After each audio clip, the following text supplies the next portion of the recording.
নমস্কার, আমি সুভাষ রঞ্জন বন্দ্যোপাধ্যায়। দেখুন, দেখতে দেখতে আমরা 2026 সালের মে মাসে এসে পৌঁছলাম, অর্থাৎ 5 নম্বর মাস। আপনারা জানেন 5 সংখ্যাটা বুধকে ইন্ডিকেট করে, আর বুধ মানেই কিন্তু ইন্টেলিজেন্স।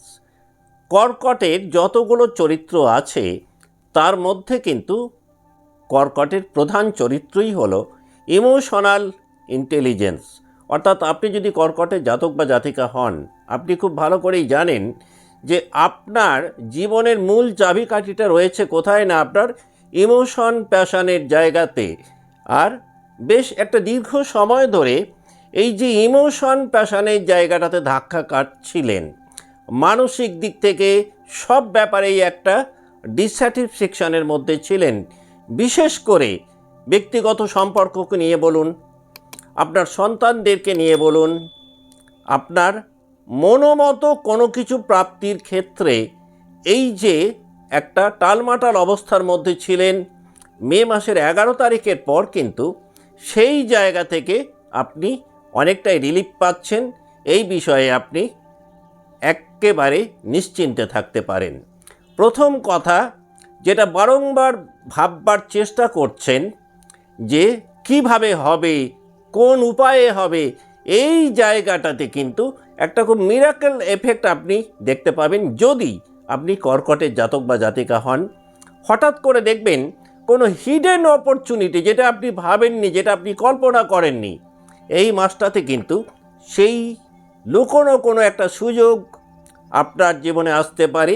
যে সুযোগ কিন্তু আপনাকে এই যে বিগত একটা দীর্ঘ সময় ধরে আপনি মনস্তাপের মধ্যে ছিলেন, মনোকষ্টের মধ্যে ছিলেন, আবেগের জায়গাটাতে ভীষণ রকমভাবে আঘাতপ্রাপ্ত হচ্ছিলেন, মনে হচ্ছিল যে আপনি ম্যাক্সিমাম এফার্ট দিচ্ছেন, কিন্তু সেই এফার্ট অনুযায়ী যে ফল পাওয়ার কথা আপনি পাচ্ছেন না, সেই জায়গাটা কিন্তু গ্রহগত কারণে আপনি তৈরি হতে দেখতে পাবেন মে 2026-এ।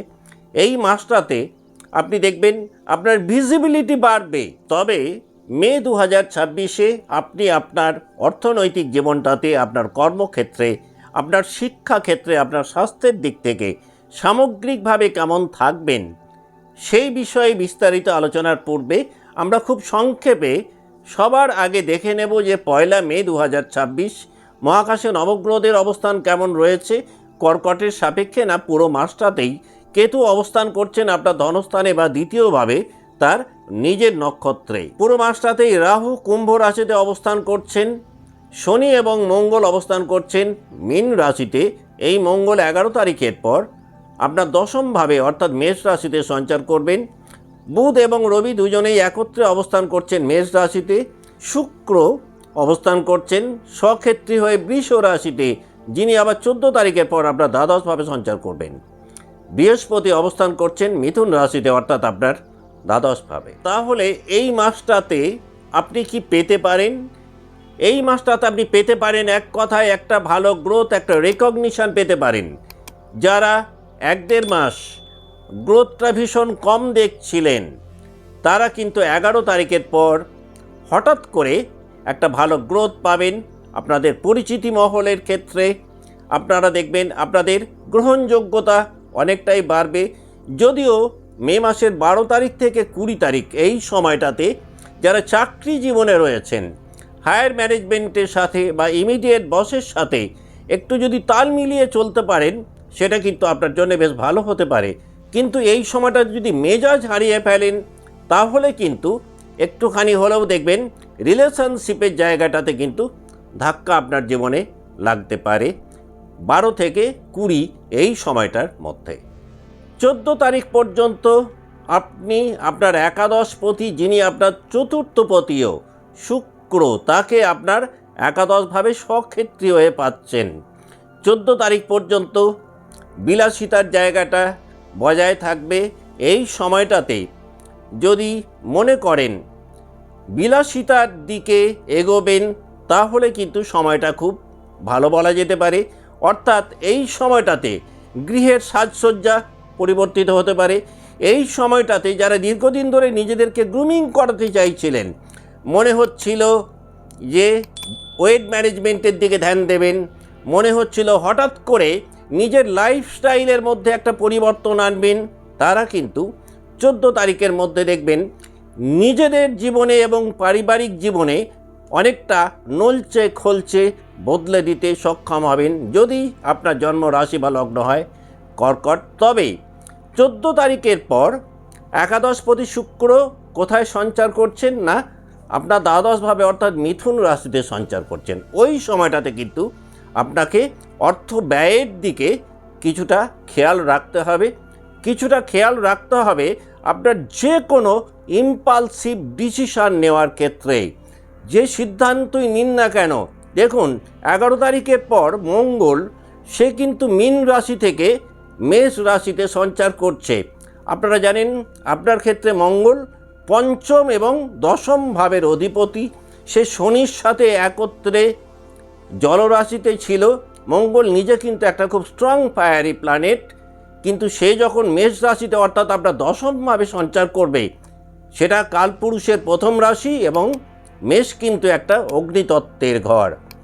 তাহলে ওই জায়গাটাতে কিন্তু একটা ব্যাপক পরিবর্তন আপনাকে দেবে, কারণ মঙ্গল নিজে একক রাজ্যকারী গ্রহ আপনার জন্য। ওই সময়টাতে কর্মক্ষেত্রে যারা একটা বড় রদবদল চাইছিলেন তারা রদবদল ঘটাতে পারবেন। যারা সম্পর্কজনিত কারণে একটা ডাইলেমার মধ্যে ছিলেন, কোনো একটা স্থায়ী সিদ্ধান্তে আসতে পারছিলেন না, যারা বড় বড় ভেঞ্চারের কথা ভাবছিলেন, প্ল্যানিং করছিলেন, এক্সিকিউশনের জায়গাটাতে প্রবলেম হচ্ছিল, তারা কিন্তু ওই সময়টাতে দেখবেন আলটিমেটলি সেগুলোকে এক্সিকিউট করতে পারবেন। সবথেকে বড় কথা, বিগত সময়টাতে যারা ভীষণ রকমভাবে কর্মের জায়গাটাতে বলুন, যে কোনো সিদ্ধান্ত গ্রহণের ক্ষেত্রে বলুন, যে পরিকল্পনাগুলো নিচ্ছিলেন সেই সিদ্ধান্তগুলো বাস্তবিকরণের ক্ষেত্রে বলুন, যতটা মনোযোগ দিয়ে সেই কাজগুলোকে করা দরকার, যতটা এফার্ট সেই কাজগুলোর জন্য দরকার দিতে পারছিলেন না কোনো না কোনো মানসিক কারণে, সেই জায়গাটা কিন্তু 11ই মে 2026-এর পর দেখবেন অনেকটাই দূর হবে এবং একটা বেশ ভালো গতি আপনি পাবেন। 11ই মে 2026-এ মঙ্গল যখন মেষ রাশিতে সঞ্চার করবেন, তার কারণ মঙ্গল মেষ রাশিতে সঞ্চার করছেন কিন্তু অনেকগুলো মাস পরে। এই ট্রানজিশনগুলো কিন্তু আমরা প্রতি মাসে পাই না। এই মাসের মাঝামাঝি সময়টাতে আপনি চাইলে এতদিন পর্যন্ত যে প্যাটার্নে বিজনেসটা করেছিলেন বা করছিলেন, সেই প্যাটার্নটাকে ভঙ্গ করে হঠাৎ করে একটা নতুন ঘরানায় ব্যবসা শুরু করতে পারেন। তবে যারা পড়াশোনায় রয়েছেন, মে মাসের একদম গোড়ার দিকটাতে একটুখানি ফোকাস হারালেও সেকেন্ড হাফটাতে কিন্তু এডুকেশনের ক্ষেত্রে দেখবেন অনেক বেশি ফোকাস থাকবেন। 14 তারিখের পর যদি কোনো প্রতিযোগিতামূলক পরীক্ষা থাকে তাহলে একটা বেটার রেজাল্ট এক্সপেক্ট করতে পারেন। তবে শারীরিক দিক থেকে যাদের ব্লাড প্রেশারের সমস্যা রয়েছে, যাদের কার্ডিওভাস্কুলার সিস্টেমের কোনো প্রবলেম রয়েছে, তারা যদি একটু কেয়ারফুল থাকেন তাহলে আলটিমেটলি কিছুটা ভালো হয়তো আপনি থাকতে পারবেন। তবে এই মাসটাতে আবার ঘুমের কিছু সমস্যা আপনাকে বিব্রত করতে পারে।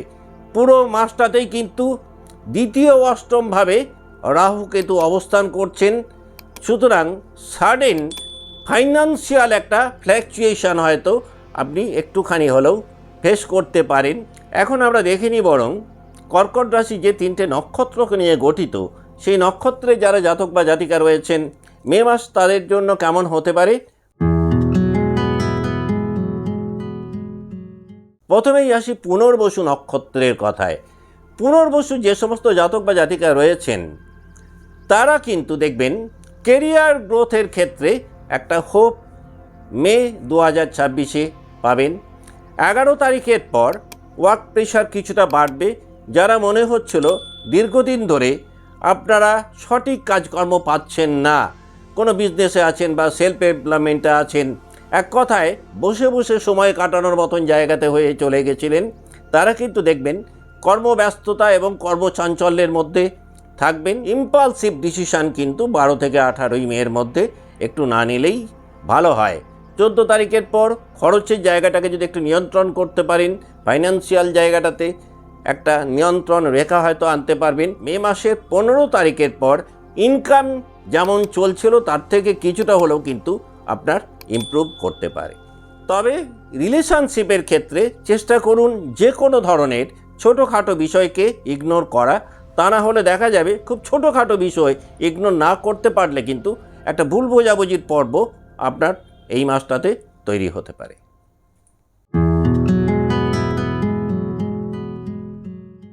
আপনার জন্ম নক্ষত্র যদি হয় পুষ্যা, তাহলে কিন্তু এই মাসটাতে আপনি একটা বেশ ভালো সাপোর্ট সিস্টেম পাবেন।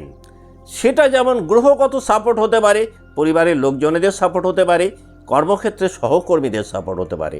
মোট কথা স্টেবিলিটির জায়গা পূর্বের তুলনায় পুষ্যার বাড়বে। ফ্যামিলি লাইফে একটা হ্যাপি অ্যান্ড পিসফুল অ্যাটমসফিয়ার পাবেন।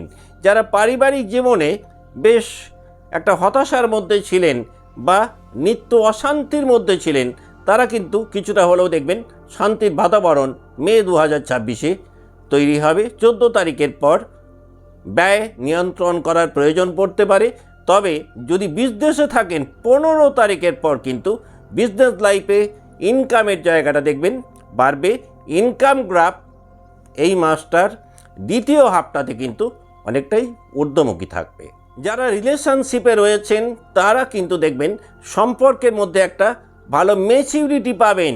অর্থাৎ যারা ক্যাজুয়াল রিলেশনে ছিলেন তারা হঠাৎ করে দেখবেন রিলেশনশিপের মধ্যে কিন্তু একটা বেশ সিরিয়াসনেস তৈরি হয়েছে। এই মাসের শেষের দিকটাতে একটা সিচুয়েশান কন্ট্রোল করতে পারবেন, এই রকম কোনো পরিবেশ পরিস্থিতির মধ্যে পড়তে পারেন।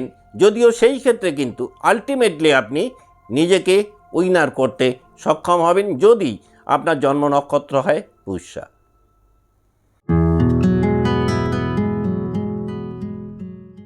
অশ্লেষা যদি হয় আপনার জন্ম নক্ষত্র, তাহলে এই মাসটা আপনার জন্য কেমন হতে পারে? হ্যাঁ, এই মাসটাতে আপনার ইনটিউশন পাওয়ার কিন্তু দেখবেন বেশ বেশি থাকবে। অর্থাৎ আপনি যদি এমন কোনো কাজকর্ম করেন যে কাজকর্মের ক্ষেত্রে স্পেকুলেশনের একটা ভূমিকা আছে, হতে পারে আপনি স্টক মার্কেটে বা শেয়ার ট্রেডিংয়ে রয়েছেন, হতে পারে আপনি এমন পেশাতে রয়েছেন যেখানে ইনটিউশন একটা বড় ভূমিকা পালন করে, তাহলে আপনি নিশ্চিত থাকতে পারেন আপনার গ্রোথ অনেকটাই বাড়ছে। আপনি আপনার ধ্যান ধারণার বাইরে বা আপনার কল্পনার বাইরে একাধিক সুযোগ এই মাসটাতে পেতে পারেন, যে সুযোগগুলো নিজেকে জাম্প করাতে অনেকটাই হেল্প করবে। তবে 11 তারিখের পর যাদের অ্যাংজাইটি ডিসঅর্ডার রয়েছে বা স্ট্রেস রিলেটেড প্রবলেম রয়েছে, তারা চেষ্টা করুন মেন্টাল হেলথের একটু বেশি যত্ন নিতে। তবে কেরিয়ারে কিন্তু একটা সাডেন চেঞ্জ মে 2026-এ অশ্লেষা জাতক বা জাতিকারা এক্সপেক্ট করতেই পারেন। এই মাসটা দ্বিতীয় ভাগটাতে কিন্তু সিক্রেট এক্সপেন্সেস বাড়তে পারে। অর্থাৎ বাজেট বহির্ভূতভাবে অর্থ খরচের কিছু ক্ষেত্র হয়তো তৈরি হতে পারে যদি আপনার জন্ম নক্ষত্র হয় অশ্লেষা। যারা রিলেশনশিপে রয়েছেন, ট্রাস্ট ইস্যুর কারণে রিলেশনশিপে হয়তো কিছুটা সমস্যার মধ্যে পড়তে পারেন। এই ট্রাস্ট ইস্যুকে যদি ইগনোর করতে পারেন বা কন্ট্রোল করতে পারেন, তাহলে সম্পর্কের জায়গাটাকে কিন্তু একটা সামাল দিতে সক্ষম হবেন যাদের জন্ম নক্ষত্র অশ্লেষা। এই মাসটাতে আপনার স্পিরিচুয়াল ইন্টারেস্ট অনেকটাই বাড়বে। যারা স্পিরিচুয়াল ইন্ডাস্ট্রিতে রয়েছেন বা স্পিরিচুয়াল কাজকর্ম করেন, তারা কিন্তু নিজেদেরকে একটা বিশেষ উচ্চতায় নিয়ে যেতে সক্ষম হবেন। মে মাসের শেষের দিকটাতে একটা খুব ভালো ক্ল্যারিটি পাবেন জীবন সম্পর্কে। সবথেকে বড় কথা, মে মাসের শেষের দিকটাতেই আপনি সব ব্যাপারে একটা নিয়ন্ত্রণ রেখা কিন্তু তৈরি করতে পারবেন। কারণ আপনি খুব ভালো করেই জানেন যে এই নিয়ন্ত্রণ রেখা টানতে না পারার কারণে বিগত মাসগুলোতে কিন্তু আপনি সার্বিকভাবে অনেক দিক থেকেই অনেকটাই লুজার হচ্ছিলেন। আজকের মতো অনুষ্ঠান এখানেই শেষ করছি। ভালো থাকবেন। নমস্কার।